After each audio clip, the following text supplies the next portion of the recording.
Buhari's insistence on open grazing routes is an invitation to crisis and anarchy that's coming from Governor Ortom. WHO issues call for new scientific group of experts to help the COVID origins findings. And plan by President Kenyatta and opposition leader Odinga to change Kenya's constitution was unlawful. That is coming from the Court of Appeal. Details coming up shortly.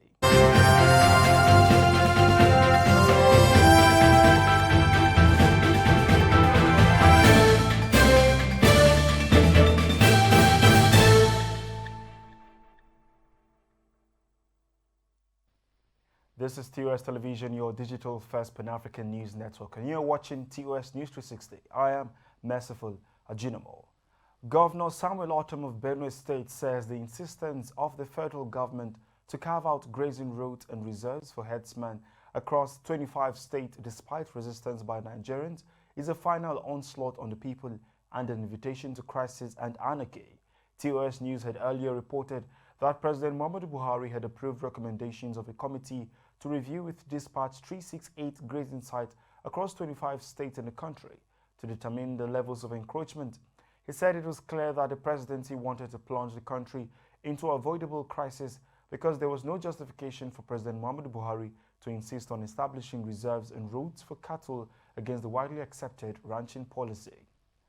Members of the Islamic movement in Nigeria, otherwise known as Shiite, have written a petition to the High Commissions of the European Union, Canada, and other foreign nations in Abuja over the federal government refusal to release the international passport of their leader, Sheikh Ibrahim El-Zakzaky, and his wife Zinat. They said the move was allegedly aimed at silencing the couple in the name of stopping the formation of a state within Nigerian state. The Islamic sect in a two-page letter asked the international community to intervene in the matter since the couple are battling life-threatening health issues and require urgent attention abroad. The police command in Imo State says it has shot dead alleged notorious kingpin of an armed robbery gang during a gun duel in Nsu Forest, Ehime Mbano Council area of the state. The allegedly notorious robbery kingpin was popularly known as Bugatti. Spokesman for the command, CSP Mike Abatan, says that the kingpin had been on the wanted list of the police after allegedly leading a series of deadly armed robbery attacks in the state. The CP further disclosed that two of the robbery gang members escaped with bullet wounds while a revolver pistol was recovered from the deceased. Brigadier General Tunji Oluring, the former military administrator of Old Oyo State and a close political ally of former President Olusegun Obasanjo, is dead. This was disclosed by the brother of the deceased, Funsho Oluring, on Saturday in Abeokuta. According to the deceased brother, Oluring died at the Lagos State University Teaching Hospital after a brief illness in the early hours of Saturday at age 77.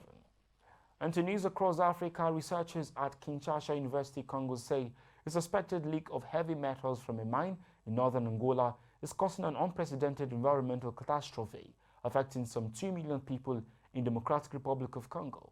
Analysis of satellite imagery and interviews indicate a reservoir used to store mining pollutants was breached on July 15th in a diamond mining area straddling Lunda Sul and Lunda North provinces in Angola, says Rafael Chimanga, director of the Congo Basin Water Resources Research Center.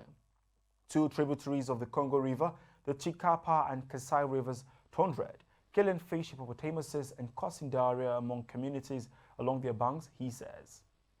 This is your digital first Pan-African news network, TOS Television, and you're watching TOS News 360. More stories across Africa, plus global and business when we return to stay.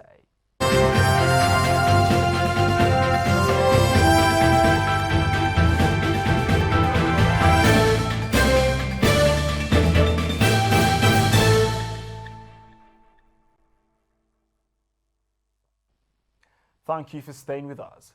Kenya's Court of Appeal has rejected on court President Uhuru Kenyatta and opposition leader Raila Odinga's controversial bid to make fundamental changes to the constitution unlawful. The proposed changes, popularly known as the Building Bridges Initiative, is expected to create more political positions, greatly increase the amount of government revenue going to the country level, and allow politicians to simultaneously serve as members of parliament and as members of the government. I hold and find that under our constitutional architecture, the President cannot initiate the process of amendment of the Constitution as a popular initiative. The President's intentions in initiating the process were noble, but the process of its execution was not in line with the Constitution.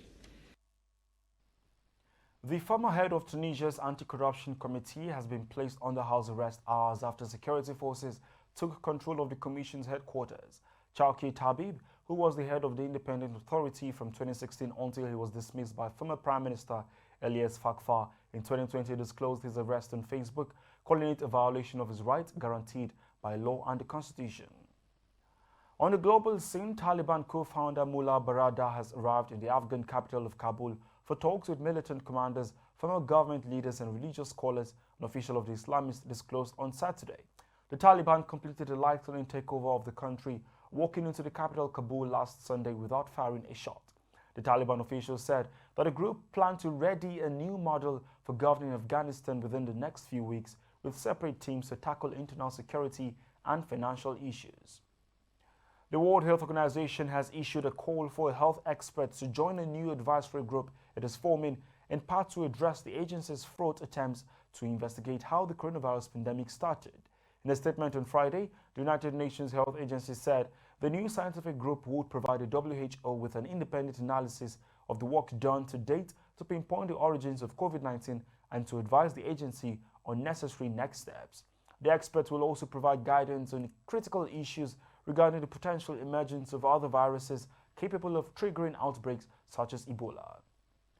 In business, the Federation Accounts Allocation Committee has shared the sum of 760.717 billion naira, which is inclusive of value-added tax and exchange gain as Federation allocation for the month of July. This was disclosed in a statement by Deputy Director, Ministry of Finance, Budget and National Planning, Oshundun Olajide on Friday. He explains that out of the 760.717 billion naira shared, the federal government received 325.988 billion naira, the state received 224.929 billion naira, and local government council received 168.424 billion naira, while the oil-producing state received 41.376 billion naira as derivation, that is 13% of mineral revenue. And that is TOS News 360 on your digital first Pan-African news network. For more updates, visit www.tostvnetwork.com. Follow and like our social media handles on Facebook, Twitter, and Instagram. Remember to subscribe on YouTube. Do stay with us and enjoy more programs on TOS Television Network. I am Merciful Ajinomo. Many thanks for watching. But